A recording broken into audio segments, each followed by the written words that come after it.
আওয়ামী লীগের কোনো অস্তিত্ব থাকবে না, স্বৈরাচারের কোনো অস্তিত্ব থাকবে না।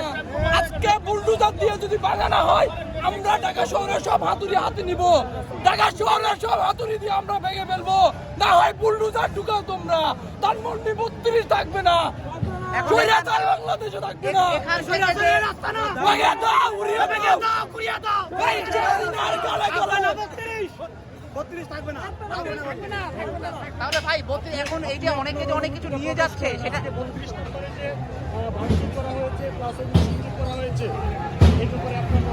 আসলে আজকের যে অনুভূতিটা এটা প্রকাশ করার নয়, কারণ আমরা 5 আগস্ট মাঠে ছিলাম, আজকে মাঠে আছি।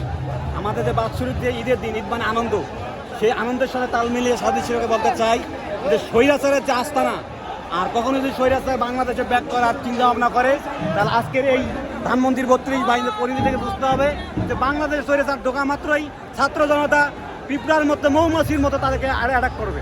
সুতরাং এই ধানমন্ডি 32 থেকে যারা স্বৈরাচারী চিন্তা ভাবনা মতাদর্শ লালন করে এবং ফিরে আসার যে ষড়যন্ত্র করতেছে, তারা যেন এখান থেকে সাবধান হয়।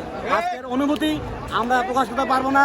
আপনি লক্ষ্য করে দেখেন 5 আগস্টের মতো হাজার হাজার ছাত্র জনতা এখানে চলে আসছে নিঃস্বার্থভাবে। এখন অনেকে তো এখানে থেকে অনেক কিছু নিয়ে যাচ্ছে, এই ব্যাপারে আপনার মতামত কি? না, এখান থেকে কোনো কিছু আমরা নেওয়াটাকে সমর্থন করি না, কারণ এই জিনিসটা জনগণের এবং জনগণের এটা আদালতেই থাকবে, জনগণের জীবনে এটা স্মৃতি হিসেবে থাকবে।